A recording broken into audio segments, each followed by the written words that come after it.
오늘은 변론에서 당사자가 결석한 경우에 대해서 설명하려고 그래요.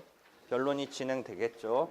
변론이 진행되는데 우리가 심리의 원칙은 공개된 법정에서 구술로 직접주의를 충족하면서 쌍방심리라는 틀 속에서 진행되는데, 쌍방심리주의는 그런 기회를 통제해서 자기 변론을 펼칠 기회를 준 것과 관련해서 사망한 경우의 상황이 이제 쌍방심리의 충족과 관련해서 문제가 되는데, 그 원리 중에 하나인 구술주의와 관련해서는 당사자가 법정에서 구술로 해야 되는데 안 나오는 경우가 있어요. 못 나오거나 안 나오는 경우.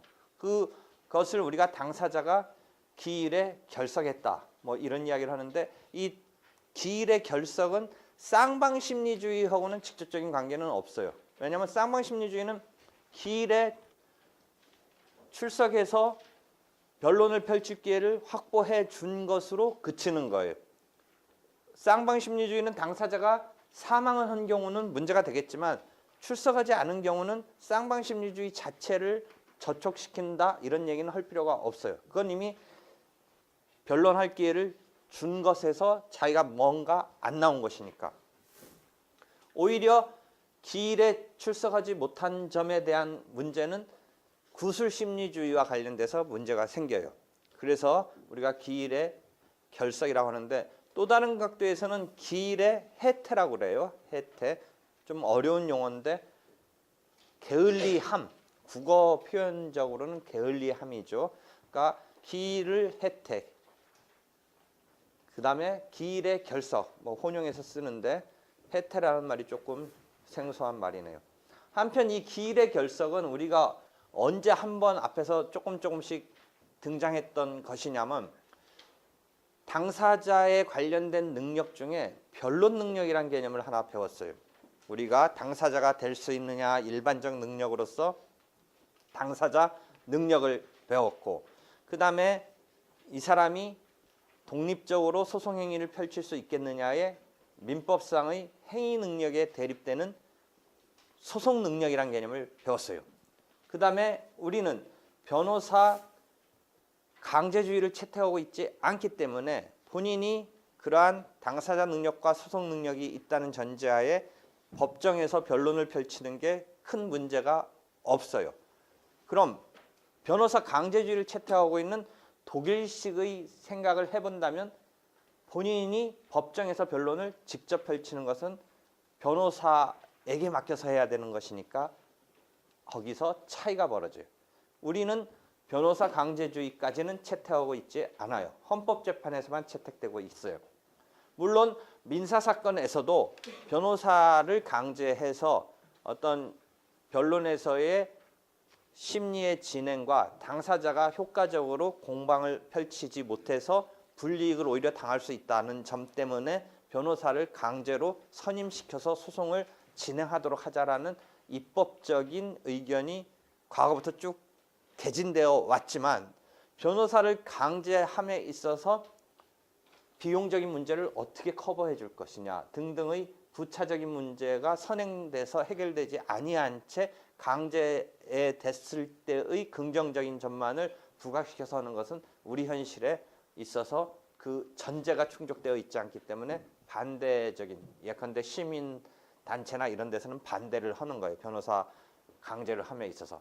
한편 변호사 업계는 강제하면 아무래도 사건이 변호사를 통해서만 하니까 뭐 그런 장점이 있고, 명분으로는 본인이 직접 소송 수행하다가 효과적인 공방을 펼치지 못한 것에 대해서 뭐 이런 것을 내세우지만, 사실상 변호사를 강제하면 뭐 사건이 무조건 변호사를 통해야 된다는 장점이 있는 건 맞죠. 근데 그럼 그 비용을 어떻게 줄 거냐, 이런 곤혹스러운 문제 등에 대해서 우리는 전제가 좀 아닌가, 이런 것 때문에 선뜻 받아들이지는 못하고 있어요. 다만 변호사 강제주의랑 변호사 대리의 원칙은 구별하라고 그랬죠. 우리도 변호사 강제주의는 아니지만 대리의 원칙은 갖고 있기 때문에 타인을 내세우려면 원칙적으로 변호사 자격자이어야 된다. 내지는 법무법인이어야 된다. 라는 변호사 대리 원칙을 갖고 있어요. 그러니까 이러한 변호사 대리 원칙과 변호사 강제주의와는 착각하지 마라. 그러니까 반드시 변호사를 내세워야 되는 건 아니다.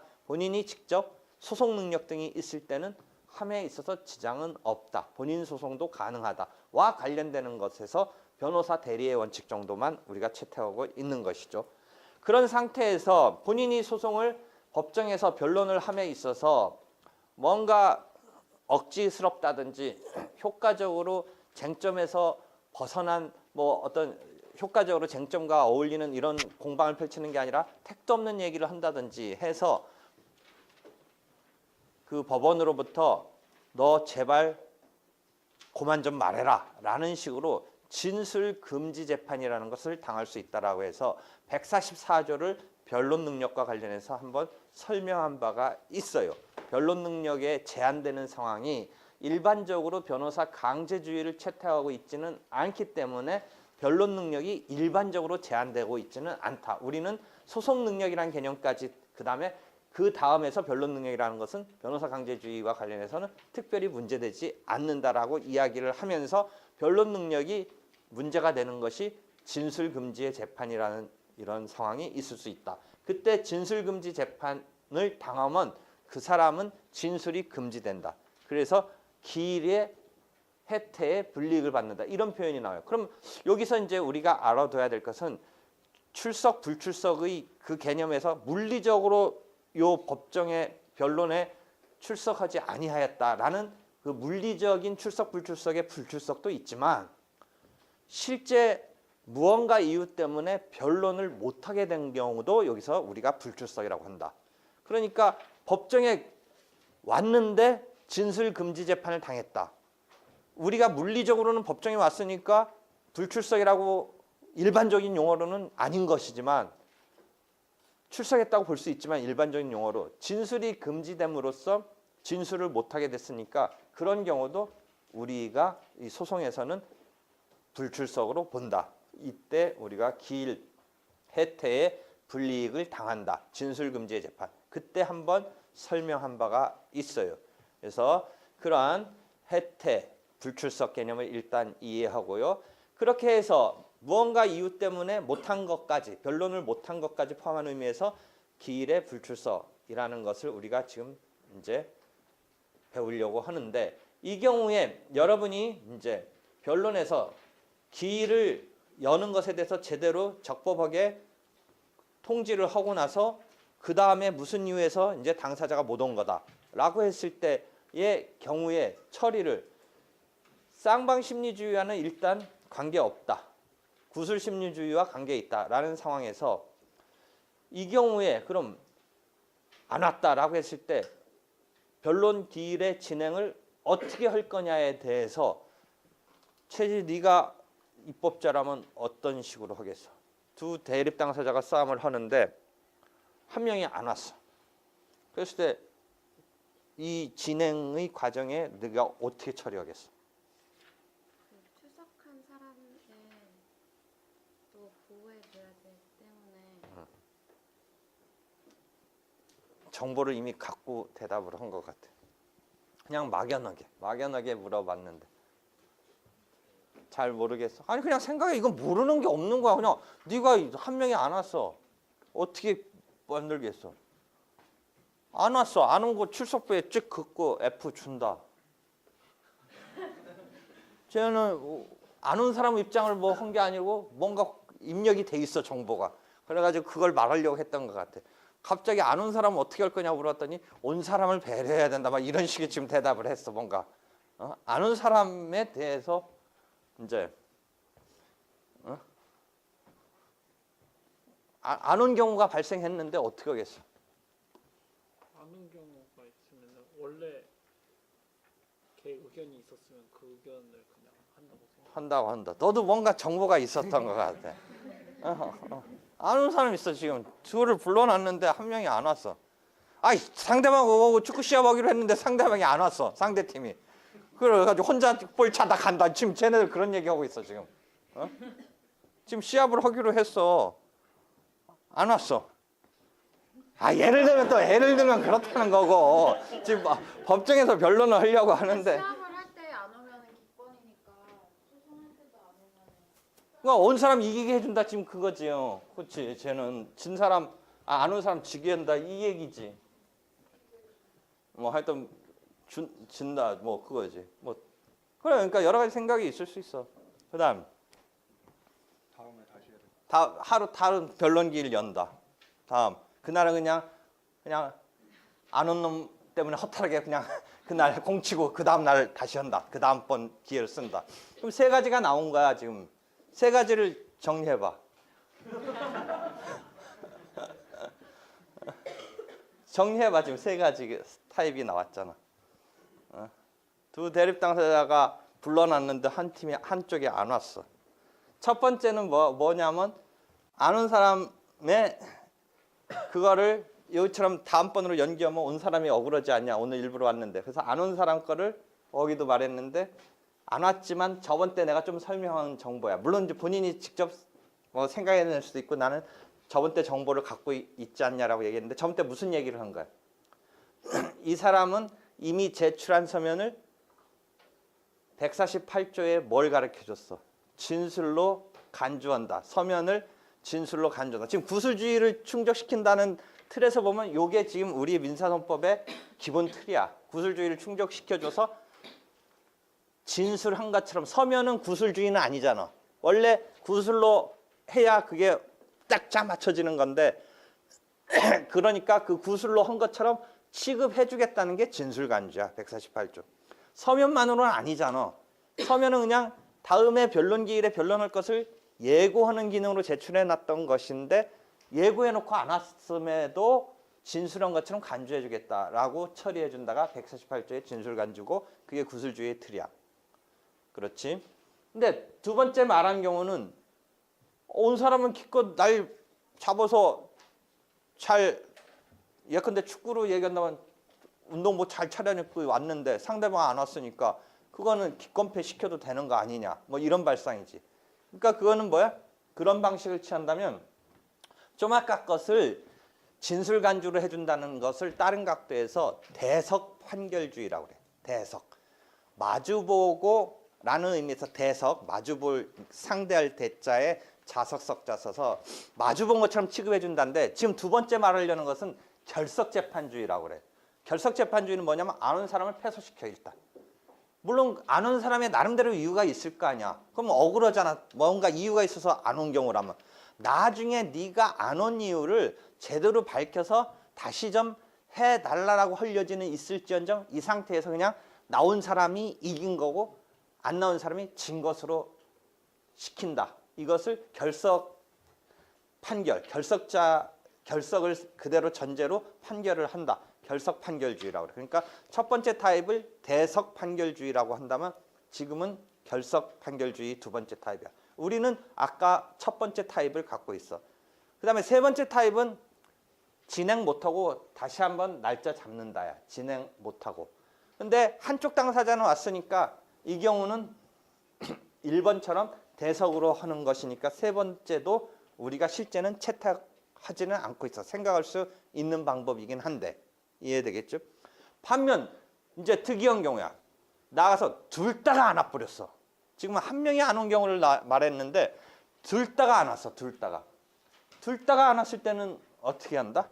둘 다가 안 왔을 때는 어떻게 한다? 다음에 한다. 그러니까 세 번째 지금 둘 다가 안 온 거는 결석이냐 대석이냐 뭐 이 손쓸 틈이 없어. 둘 다 안 와버렸으니까. 그러니까 다음 기를 다시 잡아. 그래서 다음 기를 다시 잡는다. 그러니까 지금 우리가 당사자의 결석에 대해서는 한쪽이 당사자가 결석을 한 거와 양쪽 당사자가 결석한 것으로 나눠서 생각하고 교과서도 그렇게 설명이 들어가. 이제 이해가 됐네. 그러면 마저 이제 두 당사자가 다 안 온 경우를 먼저 그럼 설명을 한다면 그 다음에 잡았어. 그 다음에 잡았는데 그 뒤에는 왔으면 다행인데 왔다고 쳐봐. 그 뒤에. 그럼 왔으면 진행하겠지. 근데 그 다음에 또 둘 다가 안 왔어. 또는 그 다음 날은 왔는데 그 다음에 또 안 왔어. 둘.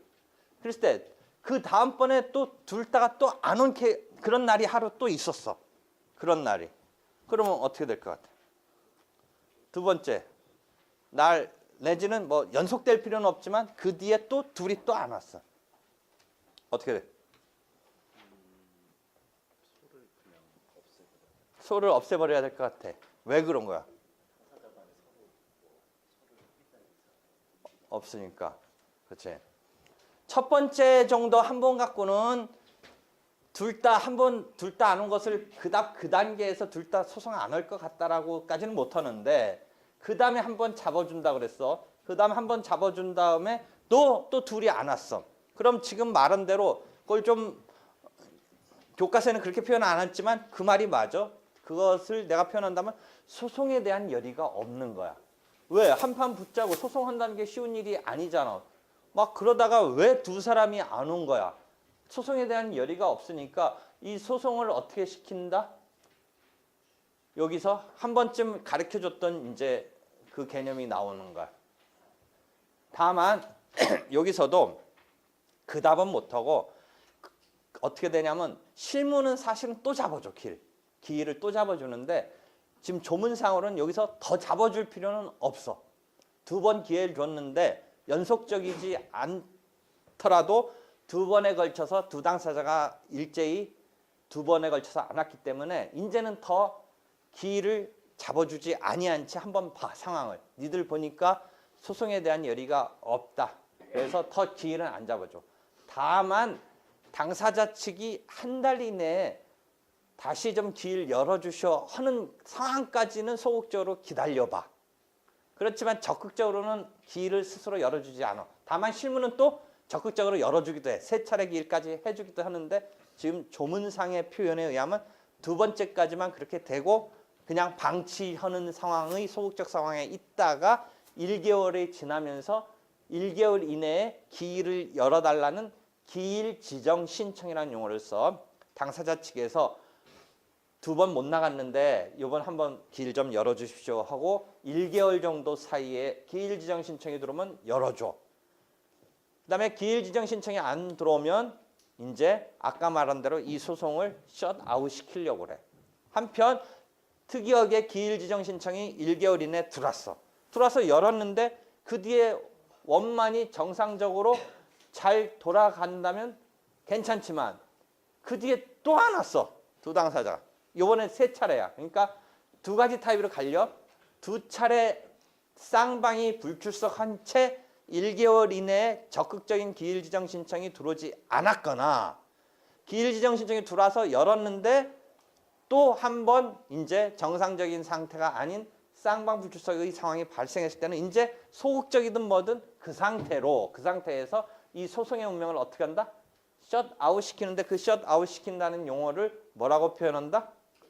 그때 한번 설명했듯이 원래 소송에서 한판 붙자고 서로 으르렁 됐다가 소송에 양쪽 당사자가 한 차례도 아니고 두 차례, 세 차례씩 안 온다는 것은 소송 바깥에서 뭔가 나름대로 타협점, 타결점을 본 게 아니냐라고 지금 교과서에 그렇게 자세하게 뒷얘기를 해주지는 않지만 내가 그냥 알쉽게 얘기한다면 그런 상황으로 이해를 해봐라.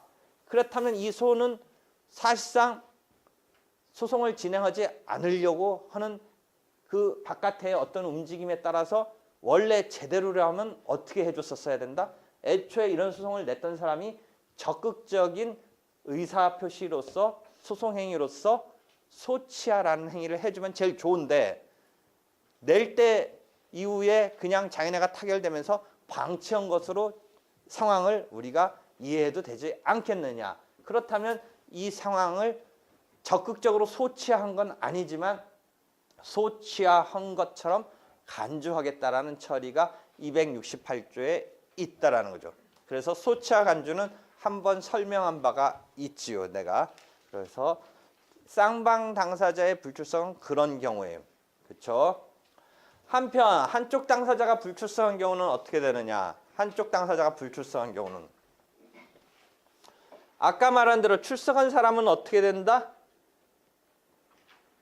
출석한 사람은 하여튼 있다고 치고 한쪽이 출석하지 아니하였다면 출석하지 아니한 사람에 대해서 서면조차 안 내놨다면 할 말은 없지만 서면을 냈으면 정상적이라면 변론길이 와서 구술로 진술을 했으리라고 우리가 봐서 그때는 아까 소치하 간주처럼 이때는 진술로 간주한다는 표현이 나오는 거야. 148조에. 그래서 지금 한쪽 당사자의 불출석은 일단 진술 간주라는 148조 조문을 알아야 돼. 반면 상대방은 그럼 왜 그게 대석 판결이야? 상대방은 안 나온 사람은 자기가 제출해놨던 서면을 진술하는데 상대방은 자기가 이쪽한테 공격을 퍼붓는데 등장하는 조문이 하나 필요해. 뭐다? 어제 하나 276조에 준비서면 제출 부제출의 효과로서 준비서면으로 제출해놨던 것은 상대방이 출석하지 아니하였더라도 변론에서 진술할 수 있다는 거야. 원래는 변론에서 구술로 해야 되는데 이쪽이 안 왔기 때문에 혹시 그쪽은 그쪽대로 안 온 사람은 진술로 간주되는 처리의 혜택을 볼지언정 그럼 이쪽은 상대방한테 어떻게 공격을 하는 데서 지금 쓰이는 조문이 276조를 가만히 생각해 보면 그런 서면을 냈던 것은 안 냈으면 상대방이 안 왔을 때는 자기가 진술할 수 없다의 반대로 본다면 내놨으면 상대방이 안 왔어도 진술할 수 있다가 되는 거야. 그러니까 나온 사람은 276조의 반대적인 상황으로서 상대방이 안 나왔지만 진술할 수 있는 거야. 서면에 담긴 내용을. 그렇죠? 만약 서면에 안 담아놨던 내용은 지금 상대방이 안 왔기 때문에 진술할 수가 없는 것인데 상대방이 안 왔지만 나는 너한테 이미 법정에서 나오지는 않았지만 서면으로 내서 너한테 그 서면이 가서 너는 안 왔지만 내가 변론에서 펼칠 내용을 예고해줬다. 그 예고적 기능, 준비 서면의 예고적 기능이 발휘될 수 있는 그 써놨기 때문에 그 사람이 안 왔어도 진술함에 장애가 있지 않다. 그래서 출석한 사람은 자기가 이미 써놨던 내용을 진술함에 장애가 없고 그 다음에 출석하지 아니한 사람은 제출한 서면이 진술로 간주되고 해서 출석한 사람은 진술 간주라는 말 쓸 필요가 없어. 자기가 직접 구술로 말하면 되니까 왔으니까 출석한 사람 왔으니까. 그런데 문제는 직접 구술로 함에 있어서 상대방이 안 왔기 때문에 문제가 됐는데 다행히 276조의 조문에 의해서 거기서 진술함에 지장이 없다라는 276조가 쓰이는 거고 출석하지 아니한 사람은 진술 간주에 148조가 쓰여서 두 사람이 대석해서 마주보고 대석해서 마주볼 대자 자석석자 써서의 재판 진행을 한다가 한쪽 당사자가 결석했을 때의 어떤 상황의 전개가 되는 거예요. 이해되겠어요? 됐죠? 이게 쌍방이 결석했었던 때의 상황에 두 가지로 나눠서 이해하면 돼요. 여기까지 질문 있으면 해봐요. 이해 안 되는 경우. 여기서. 네. 그때는 못해죠. 그게 276조 그런 얘기. 아니 그날은 그렇게 되는 거고 상대방의 답변 내용에 비춰서 상대방은 안 왔지만 서면에 냈던 것에 비춰서 추가로 뭔가 자기는 아직 써내진 않았지만 그것에 비춰서 할 거면 다음 기일에서 얘기하는 수밖에 없죠. 그 기일은 적어도 안 왔기 때문에 자기가 이미 예고해 놓지 않은 부분은 얘기하면 안 되는 거죠. 그러니까 미리 자기도 또 내놔야지. 그걸 보고서 안 오든 자기는 또 내놔야지. 그래서 얘기하면 되는 거죠. 되겠어요? 됐죠? 그러면 안 온 사람이 이건 이제 안 온 사람이 서면 같은 것도 안 내놨으면 어떻게 되냐? 그건 어디로 가요? 조문이? 결석한 사람이 서면 같은 걸 아까 말한 대로 진술간주의 148조는 서면을 제출해놓고 정상적인 경우라면 출석해서 진술을 하여야 되는 것인데 안 왔기 때문에 진술처럼 한 것처럼 간주해 준다는데 서면도 안 내놨으면 어떻게 되느냐?에 작동하는 것은 우리가 150조의 1항 3항의 자백간주로 처리돼요. 즉 소송의 테크닉은 뭐다? 상대방이 나한테 몰아붙이면 반격을 해줘야 되는 것이 소송의 어떤 지금 구조인데 답변서도 안 내고 법정도 안 오고 예컨대 준비 서면도 안 내고 법정도 안 오고 서면도 안 내고 법정도 안 오고 했을 때는 어이없는 상대방으로부터의 나에 대한 공격이지만 아무런 반응을 안 보이면 본격적인 자백은 아니지만 자백으로 간주해 준다라는 게 150조 1항과 150조 3항에 의해서 150조 1항은 어제 방어 방법 중에 월요일 날 침묵적인 행위에 대한 방어 방법을 얘기했는데 150조 사망이 1항을 준용하고 있죠. 결석했을 때. 다만 여기서도 우리가 무변론 판결 이런 자백간주는 뭐예요? 답변을 적극적으로 안 한 것에 대한 인정하는 간주를 해주는 이런 기술인데 테크닉인데 그때 항상 작동하는 게 뭐예요? 공시송달의 경우는 제외한다가 나타나고 있죠. 256조, 257조에서도 공시송달의 경우 제외한다. 무변론 판결의 조문에서도. 지금 150조 사망에서도 공시송달의 경우는 제외한다라고 나오고 있는 이유는 뭐예요? 공시송달은 공격을 퍼붓는 내용을 전달하는 송달이 제대로 본래에 전달됐던 의미의 역할을 제대로 해주는 데 있어서 약간 부족하다 그랬죠.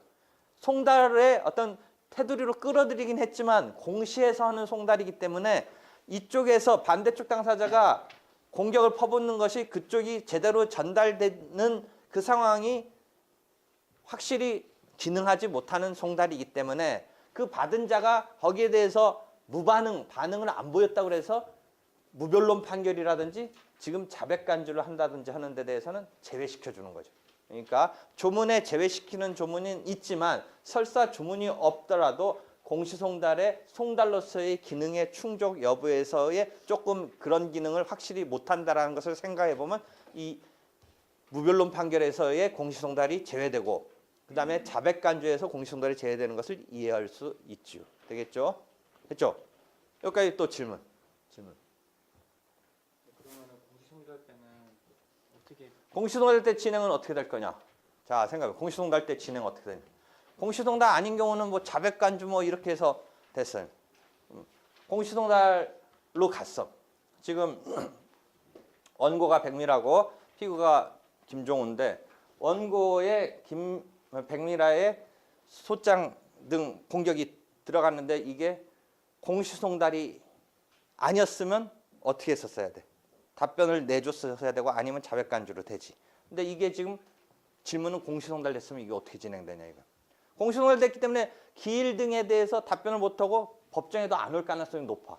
공시송달 됐는데 인터넷 열심히 막 지금 수업 시간에 인터넷 막 수업 안 듣고 하다가 자기한테 공시송달 된 게 딱 뜬 게 우연히 발견돼서 그래가지고 그날 나한테 이런 공시송달이 있었네. 나 안 봤으면 큰일 날 뻔했네. 거기서 다음 주 오라고 그런 거 봤으니 다행이다 하고 가면 이상한 거야 사실은. 그렇잖아. 그러니까 공시송달이 송달로서의 기능을 거의 못한다는 게 그 얘기지. 그래서 갚버리면 허탈한데 지금 공시송달의 전제는 어떻게 흘러갈 거냐면 못 갈 확률이 거의 많을 거야. 그럼 이게 어떻게 되냐 이거지 지금. 질문은 맞지? 그런 질문이야. 어떻게 될 것 같아? 그러면 공시송달의 경우는 안 왔고 답변서도 안 냈으니까 자백간주를 할 수가 없단 말이야. 자백간주로 되면 어떻게 되는 거야? 대여금 청구를 박박 우겼는데 여기서 자백간주 되면 이기는 거야. 왜? 자백간주가 되니까 불요증 사실로서 증명할 필요 없이 그게 사실 인정의 기초가 돼서 대여 사실이 인정돼서 이기는 건데 공시송달의 경우는 자백간주가 안 되니까 어떻게 해야 돼? 정상적인 소송처럼 해야 돼. 여기가 자백간주가 아니니까 뭐야? 자백이나 자백간주가 아니니까 대여 사실을 백미라가 김종우를 상대로 증명을 해야 돼. 그래서 차용증을 증거로 보통 소송처럼 쓰고 아니면 증인을 내세워야 돼. 다만 정상적으로 피고가 출석한 경우와 조금 상황은 달라지는 거는 이 증인 내지는 차용증에 대한 탄핵적인 행위를 피고가 적극적으로 못할 거야. 법정에 안 와 있으니까.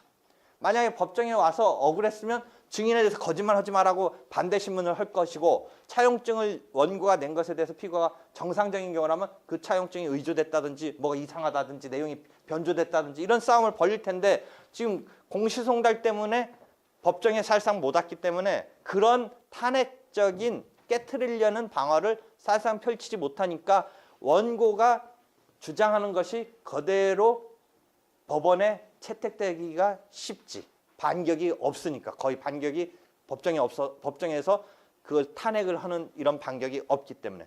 그렇지만 그런 증거조사 과정 없이 그대로 원고가 이긴다는 개념은 아닌 거야.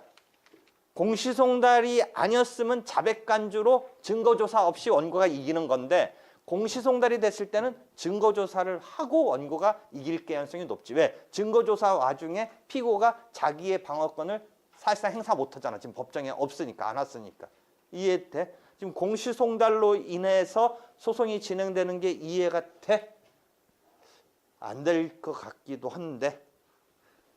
돼? 됐어? 공시송달 됐지? 또 질문. 그러니까 공시송달은 사실상 법정에 못 오지만 그렇다고 자백간주로 취급되는 게 아니니까 증명이 들어가야 된다는 거지. 아까 출석과 불출석의 개념에서 불출석은 출석했어도 무언가 이유 때문에 변론 안 할 수도 있는 거야. 그게 타의에서 제지당해서 진술 금지가 돼서 그랬든 내 의도적으로 안 했든 진술을 안 할 수 있는 거야. 그럼 이 케이스는 그 재판장이 내가 당연히 관록 있는 변호사라면 이런 케이스에서 피고가 답변을 안 해버려 아예. 무슨 말이냐? 원고가 안 왔는데 싸움을 걸어온 사람이 안 왔으면 피고가 거기다가 아까 말한 대로 이론적으로 그렇게 해서 할 수는 있지만 굳이 막아내는 측에서는 시비를 걸어온 것에 대해서 그냥 가만히 있어버려서 그날 의미 없게 하는 것도 하나의 방법인 거야. 변론을 안 해버려 피고가. 변론을 해주면 싸움을 오히려 끌고 가는 거야 돼 자기가. 아쉬운 건 원래는 원고잖아. 원고가 아쉬워서 날 상대로 냈잖아. 내가 거기 끌려 들어갈 필요가 없는 거야 굳이. 이렇게까지 안 왔는데 피고 입장에서. 그러니까 피고는 답변을 아예 안 넣는 거야. 그날 그냥 공치게는. 물론 왔다는 점에서는 헛수고고 승부에 자신감 있으면 싸워서 막아낸다는 생각도 할 수는 있는데 관행적으로 굳이 본격적인 싸움을 벌려서 막아내기보다는 이 사건 그냥 공치는 것으로 흘러가는 것도 하나의 방어 방법인 거야. 굳이 본론 갖고 싸움을 막아내겠다는 생각할 필요 없이. 물론 그 다음에 나오면 정상적으로 진행될 수는 있지만 적어도 쌍방 불출석의 이 요건을 변론을 하지 않음으로써 그런 쌍방 불출석의 요건을 자기가 스스로 작출하는 거야. 원고가 첫날 기일에 안 온 것에 대해서 자기한테 싸움 걸어온 사람한테 대해서 오지도 않았는데 피고가 뭐 당당하게 거기에 대해서 대꾸하면서 반격을 하겠느냐. 그래서 교과서 읽어보면 불출석의 경우의 개념에 출석했어도 변론하지 아니한 경우도 불출석이다 하면서 이런 상황에서는 오히려 변론하지 아니함으로써 불출석의 상황으로 쌍방 불출석으로 간다 이런 얘기가 있어. 내가 그래서 써놨어. 내가 그날 하도 당혹스러워서 써놨는데 아직도 이해가 안 돼. 그러니까 피고 입장에서는 물론 변론할 수도 있어. 원고의 청구에 대해서 반격하는 얘기를 적극적으로 필 수는 있지만 첫날 이런 상황에서는 굳이 반격 안 할 수도 있다. 그럼 재판장이 내가 하는 행동을 다 꿰뚫고 저놈 초체병이 와가지고 지금 뭐 어설픈 지식 갖고 뭐 한다고 여겼는지 다 알겠지. 뭐 그 재판장도 딱 태도나 이런 걸 보고 변호사 이름 보면 뭐 이거 못 듣던 어떤 초째가 하나 와가지고 뭐 그런 거가 있겠지. 그러면서 아예 자기가 그냥 결론적인 해결로 너 오늘 이런 거 변론 하는 거 아니니까 라고 한 훈수 가르쳐 주듯이 쌍방 불출석 했는데 나는 그 순간 정신이 이거 왜 매달매치자 진술합니다 하고 가야지. 우리 사무장한테 안 혼나는데 내가 연습을 10분 동안 해왔는데 이게 지금 2시간 동안 혼미했다가 이게 뭔 일이냐라고 하면서 사무실을 갔었어. 왜 이런 사건의 내막이야. 당사자 불출석에 내가 참 희한한 해프니야. 내가 띨빠한 변호사로서 무진장한 해프닝이 있는데 오늘 마이크가 나가는 바람에 얘기를 하여튼 그러면서 이런 쌍방 불출석 개념을 여러분한테 확실히 이해시키려고 나의 그 띨빠한 그런 것을 이야기해서 수억 있어? 띨빵. 야, 수억은 아니고 그 거의 100%는 있어. 100% 있어. 모든 사건마다 나의 그게 있어. 근데 오늘 하나 얘기를 해줬네. 진도가 어떻게 될지 모르겠네. 오늘 하여튼 이렇게 됐네. 자, 질문. 오늘 당사자 결석 다 얘기한 거야. 이렇게 해서. 당사자 결석에 일방 당사자 결석에 쓰이는 조문 대봐. 조문 3개를 대봐야 돼. 한쪽 당사자가 결석했을 때 등장해야 되는 조문. 대봐. 대봐. 148조 하나가 등장하고 150조 등장하고 또 하나. 온 사람 건 276조. 그제? 그다음에 쌍방불출석일 때 등장하는 조문. 그거는 왜 변론에 안 있고 뒤에가 있을까? 쌍방불출석은 왜 몇 조 일단? 쌍방불출석에 관련된 지금 조문. 268조는 왜 반소 소치하 266조, 67조. 그다음에 반소 나오기 전에 거기에 있을까? 왜 변론에서 당사자 결석에 뭐 그쪽이 안 있고 왜 그랬을까? 한번 설명했는데 소치하에 관한 조문에 이어서 소치하 간주라는 효과 때문에 66조, 266조, 267조 다음에 268조에 있다라는 거지. 그지? 그럼 여기서 중요한 판례가 하나 있어. 쌍방불출석은 아까 두 차례 내지는 이제 경우에 따라서 기일 지정 신청이 들어오면 세 차례 결석인데 연속적일 필요는 없어. 그러니까 연장 두 차례 불출석이 아니라 한 번 양쪽 불출석하고 한 번은 뭐 진행하다가 또 그러니까 그 용어를 단속적이라고 그래. 연속적일 필요 없다. 뭐 이런 말에서 그다음에 또 하나 중요한 것은 변론 준비 절차 속에 변론 준비 기일을 거친 거와 변론 기일에서의 연결돼서 두 차례를 따지느냐는 아닌 거야. 일단 신급별로 따지고 준비 절차 속과 기일 속과 연계돼서 따지지는 않는다. 그러니까 무슨 사건이 하나 판례에서 등장했냐면 변론 준비 기일 절차 속의 기일에서의 뭐 한 차례인가 두 차례 하고 그다음에 변론 기일에서의 한 차례인가 두 차례가 있어서 그 두 개 합쳐서 요건을 충족했느냐 아니냐가 사건화 됐는데 하급심은 된다고 그랬었는데 대법원에서 그렇게 연결돼서 따지는 건 아니다. 준비 절차 속의 기일에서의 쌍방불출석과 그다음에 변론 기일에서의 불출석을 합산해서 따지는 건 아니다. 그런 게 하나 중요하고요. 그다음에 좀 아까와 연결되는데 신급별로 따진다. 또는 준비 절차 속의 기일과 변론 기일을 합쳐서 따지는 건 아니다. 또는 1심에서만 따지는 거고 그 신급별로 따진다는 것도 1심에서 한 차례 내지 두 차례가 있고 항소심에서 한 차례 두 차례 있으면 1심과 항소심을 연결시켜서 따지느냐에서 아니다예요. 그러니까 신급 속에서만 따지는 거다. 그럼 여기서 하나 더 나가서 그럼 항소심에서 두 차례 내지는 세 차례의 쌍방불출석이 나왔으면 어떻게 되겠어요?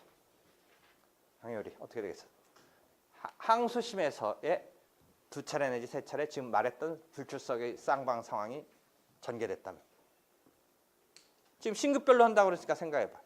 1심에서 두 차례 세 차례 있으면 소치하로 간주하니까 연결된다면 뭐 항소심에서 이뤄진 거가 1심을 해서 소치하 뭐 이런 얘기로 연결시킨다 뭐 이런 생각도 할 수 있는데 지금 신급별로 따진다는 얘기를 내가 선행적으로 해줬고 그 다음에 항소심에서 두 차례 세 차례의 그런 상황이 벌어졌다 그랬을 때 어떻게 처리가 되겠어? 그럼 1심에서 벌어졌을 때는 소치하 간주로 되는데 항소심에서 이 사람들이 항소해놓고 두 사람이 안 오기 시작했어. 그럼 이 처리를 어떻게 할 거야? 어떻게 할 것 같아? 268조 사항을 봐봐. 268조 사항. 어떻게 읽어봐. 상소치하로 즉 항소치하로 간주한다. 항소심에서 두 차례 세 차례 됐을 때는 소치하 간주가 아니라 항소만 치하한 거로 간주하다. 소치하고 항소치하 구별한 게 한번 가르쳐줬죠. 그러니까 소치하고 항소치하 구별시켰는데 항소심에서 두 차례 세 차례가 있으면 항소 자체만을 치하한 것을 간주한다라는 것이죠. 소치하 간주가 아니고 되겠죠. 그래서 그런 것 등이 알아두어야겠죠. 그래서 쌍방불출석에 있어서 항소심에서 두 차례 세 차례적인 이런 상황이 벌어졌을 때는 항소치하로 간주한다라는 것이죠. 그렇죠? 그러면 이런 소치하 간주 적극적인 소치하면 그것에 따라서 법원이 셧아웃 시켰을 텐데 적극적인 행위가 없고 이런 상황이 벌어졌는데 법원도 치하로 간주했으면 소치하 간주로 소송이 마무리된 것으로 셧아웃 시키는 행동을 해줬으면 좋은데 안 한 채 있는데 결과적으로 그 알맹이는 쌍방이 두 차례 세 차례 출석해서 치하로 간주될 상황을 끼고 있는 사건이었을 때 그것을 확인적으로 마무리시키는 용어가 저번 때 딴 건에서 한번 가르쳐 줬는데 이번 건에서 그대로 그 용어를 끌었으면 어떤 상황이 법원을 해줘야 돼. 소송이 진행했어. 근데 두 차례든지 세 차례 안 한 상황이 벌어져서 만약 규정대로면 소치하 간주에서 셧아웃 시키는 소치하로 시켜야 되는 이런 마무리를 돼야 되는 거가 지금 유지되는 상황에서 어떻게 법원이 그걸 마무리할 건가 쓰는 소송 종료 선언으로 들어가는 거야. 그게 확인적인 의미에서 소치하 그 자체는 아니지만 소치하로 간주되니까 결국 소치하는 266조, 267조에 의해서 소송 계속이 어떻게 된다? 소급적으로 소멸된다라는 거죠. 그러니까 소송 계속이 소급적으로 소멸되는 것을 확인적으로 딱 선언해 주는 게 소송 종료 선언이라는 게 있다. 그러니까 소송 종료 선언은 정상적인 본안 판결은 당연히 아니고 소송 판결 비슷한 급의 어떤 법원의 판단인데 소송이 현실적으로 유지되고 있는 것을 실질에 봤을 때는 없어져야 되는 것을 확인해서 선언해 주는 때 쓰이는 것이 소송 종료 선언이다. 그러니까 어떤 거냐? 당사자가 불출석 출석을 갖고 막 싸우면서 한쪽은 이제 나중에 그런 상황이 이미 벌어졌는데 이것을 바라보는 입장에서 종료 선언의 요건을 충족했다라고 우기는 것이 맞다면 그것에 따라서 소송 종료 선언을 해준다는 거지. 무슨 말인지 알겠죠? 만약에 그 소치하 간주가 아닌 상황이라면 그냥 소송을 진행하면 되는 거고 법원 입장에서. 그런데 소송 종료가 되어야 될 수 있는 사유인 소치하 간주적인 상황에 요건이 충족됐다고 본다면 소송 종료 선언을 때려서 마무리를 해준다라고 할 때 소송 종료 선언이 쓰인다는 거죠. 이해되겠죠? 또 질문. 수고했어. 다음에 증거법이에요.